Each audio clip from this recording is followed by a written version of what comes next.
Good evening from New York. I'm Chris Hayes. We want them infected.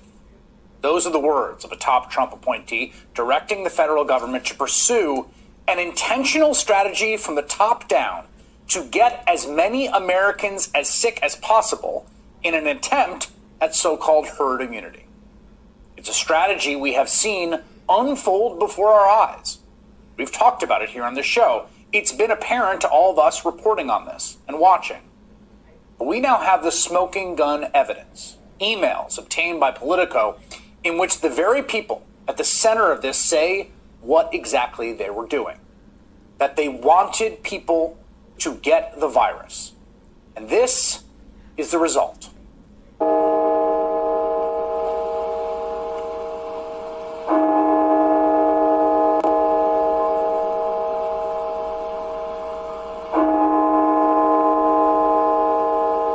The National Cathedral in Washington, D.C. last night. Its bell tolling 300 times, one ring of the bell for every 1,000 Americans, as we pass the 300,000 death toll. According to the COVID tracking project, we lost another 3,400 Americans that have died since roughly when those bells rang just last night, and that is a new daily record. We've never seen it before. No country has. 3,400 Americans lost to the virus in just the last 24 hours. And it did not have to be this bad.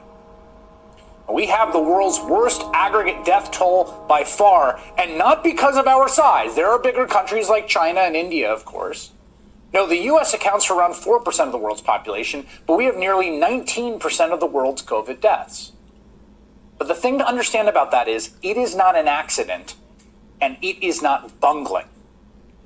Donald Trump, as his administration, as backed by Republicans in his party, in Congress, explicitly pursued a strategy that would lead to more Americans getting sick and more Americans dying.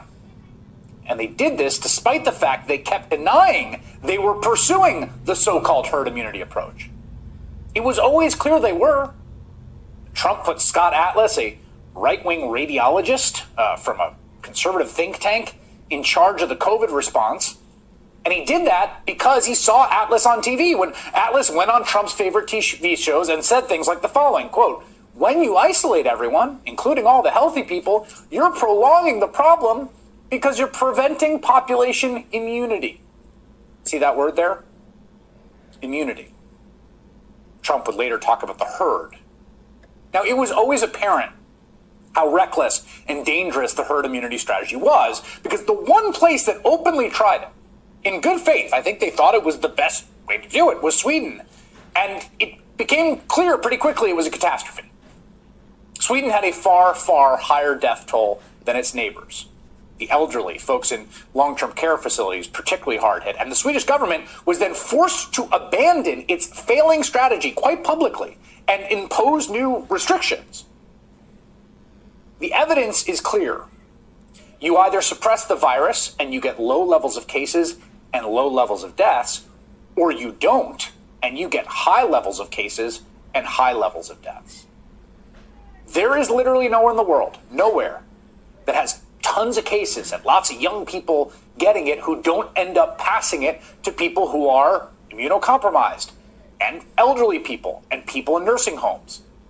That's how this virus works. It's what the public experts said from the beginning. The virus spreads. When young people started going back to colleges, we knew that it was only a matter of time until the virus got out to the rest of the community. And as the New York Times reported, though young people do have indeed less risk, deaths rose fast in college towns when they returned to campus. Again, all of this was as predictable as night following day. Hello, everyone. So now they're turning everyday normal things in life into criminal acts. Trump is now, according to the MSN, MSNBC, all of these channels are now coming out saying that Chris Hayes on an email was revealing the Trump COVID plan. And he writes down, "We want them infected." And the media runs with it, of course. But the natural reaction to the media is, of course, one of bias, one of vitriol, one of hate. And we see this in this video pretty loud and clear.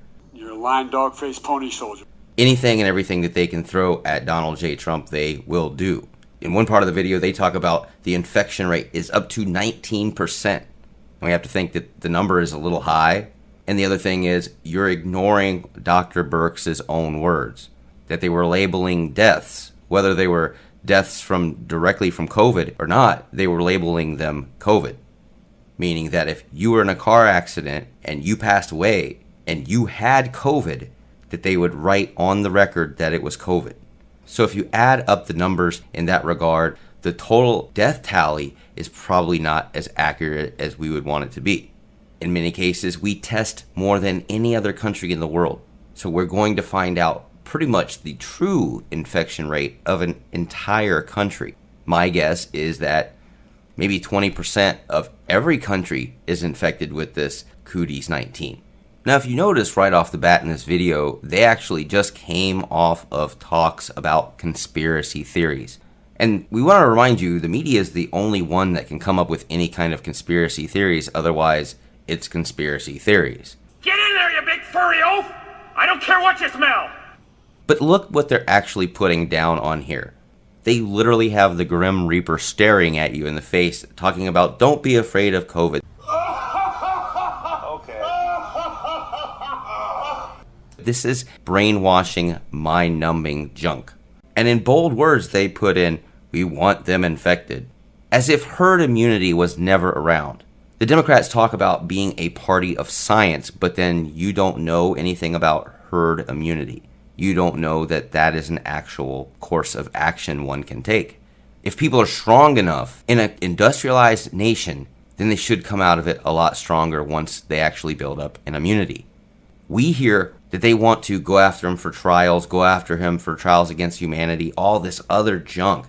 But the reality is, everyone handles a situation like this differently, and these were the people in power. Whether you like it or not, that's inconsequential. It doesn't mean they should be in jail, but they were the ones that made the choices, and the choices could have been worse. We'd like to keep everybody in mind that originally, when they estimated the entire death toll of America, they estimated originally 2 million people were going to get this and pass away. Now 300 out of that many sounds actually pretty good when you put it that way. But the media won't paint that. They go on showing you the chiming of bells, as if solidarity with the situation isn't required. It is absolutely important that we remember the people that have passed from this. However, we all have to acknowledge that the government and everyone else should not be shut down over as many deaths as have happened thus far. We get that many deaths with many other diseases and illnesses. Those total numbers are high, but not high compared to cancer, compared to cardiovascular disease, compared to lung disease. There's a whole bunch of different respiratory issues that are way worse than the cooties 19. But again, mainstream media puts on this face as if it's the worst thing ever. They go as far as to even put the Grim Reaper on their channel to make sure you knew how serious it was. The only thing we think that this MSNBC reporter gets right is that they always were on the side of herd immunity. It was pretty obvious. I think we could all agree on that. And that's okay. From our perspective, that's okay. The reason why we say this is because herd immunity is something that you can get over quicker than if you were to go and try to prolong the situation. If you wear masks and you do all these preventative measures, there's also a chance that you are going to have to take it for the long run, rather than everyone get immune to it and we don't worry about it quite as much in the near future. The human body is an amazing apparatus. We've learned to work with nature and we've learned to fight diseases. Every day you have many diseases inside your body, believe it or not. And one little tiny thing shows up in your body and your body's immune system goes to fight it. And the next thing you know, you never even knew you were sick. And that's the wonderful nature of your body and your immune system. Go out, get some sun, breathe the fresh air, and you'll be healthier for it. People want you to cover your face and make it harder for you to breathe. They want you to be indoors. Avoid gatherings, any social activities that would otherwise make you feel any kind of joy. We say the answer is worse than the question. This gentleman goes on saying that it's reckless and endangering everyone to practice herd immunity. And we like to advise this gentleman that herd immunity has been going on for thousands of years. They've been using it with livestock, they've been using it with various different cattle, and they've darn sure used it during human lifespan. And if it hadn't have been for herd immunity, we would not be where we are right now. If herd immunity did not exist, we would not exist. Fact of the matter is we didn't have antibiotics until somewhere between World War I and World War II. There was nearly nothing that was going to cure you, and medicine is a relatively new thing. We're lucky that we have all of these different antibiotics and all these different treatments that we can give people, in steroids even. But this herd immunity is tried and true. It's something that the human body has been doing for a long time. And in many cases, fighting this situation is only postponing the inevitable. This disease was supposed to be very, very small molecularly. This disease was designed, and we say designed, to an extent that everyone was designed to get it. Whether it's real or not, in principle, if you look at what they say it is, many people were designed to get it. That's it, that's all. And no matter what protective measures you've done, you've caused surges. You're literally admitting when you say surges that this stuff is not working, that the lockdowns weren't working, that face coverings weren't working.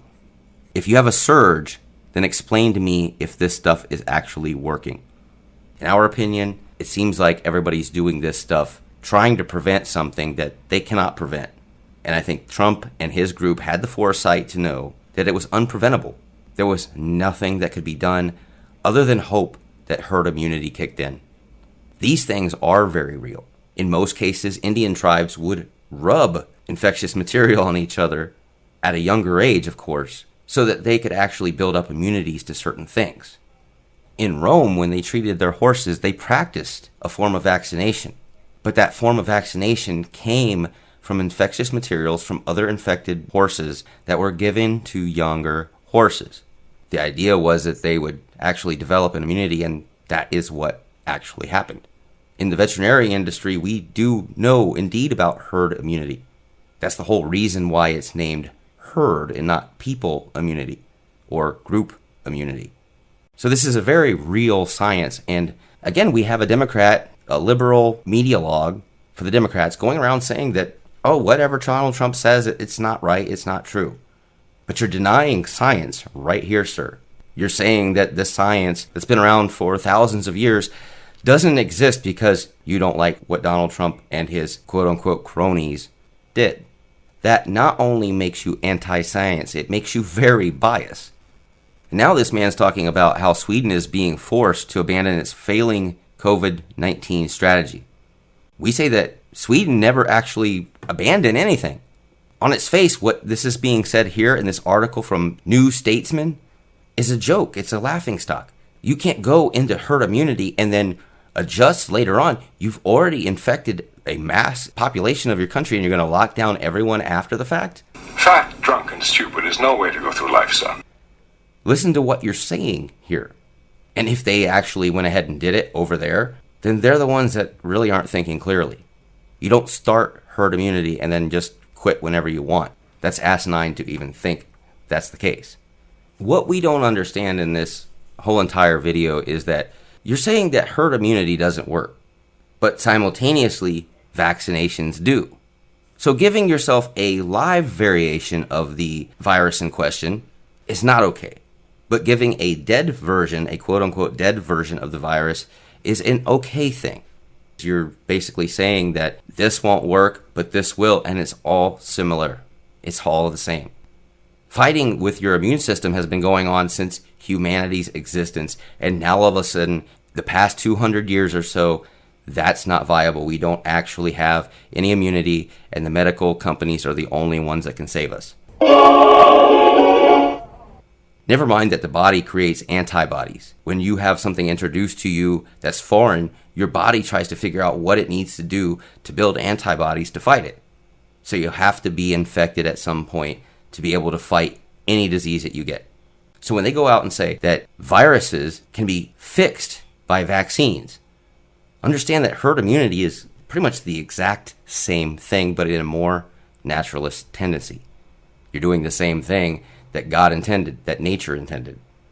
But the only thing in the media's eyes that's going to save you is a vaccination, in which we just got done watching a video where the mainstream media literally came out and said you needed 2 inoculations of the vaccine and then still don't travel, still don't do anything. Thank you, come again.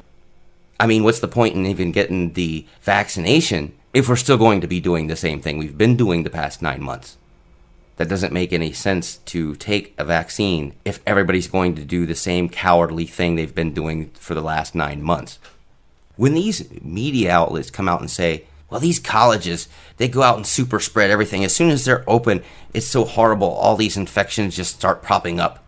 Again, you're trying to make normal things, just normalcy, be a criminal act. You're trying to make it to where just living your life is a criminal offense. This is not Ebola. This is not the plague, folks. This is an over-exaggeration of the truth for political gains. And I think most of us out there would probably even agree if we all could just level with each other for a minute and not hold each other bias for what we say. I think even the Democrats would come along and say, yeah, we did that. We designed it to attack a political opponent, and that's all it was. And we're sorry for all the time and effort, but we really thought the guy was terrible. That kind of honesty would be really refreshing, to be honest, but we don't have that. We're not going to get that. And these media outlets, they're not doing anybody any favors by more doom porn. Anyway, you folks have a wonderful afternoon, a good morning, a good night, whichever. Please like, share, and subscribe. We really do appreciate that around here. Also, drop a comment down below. We like to talk with you. We like to pick your brain. And if you have any ideas for new videos, we want to hear that too. Also, don't forget to hit the notification bell. If you don't hit the notification bell, you might not get our videos. God bless each and every one of you. See ya.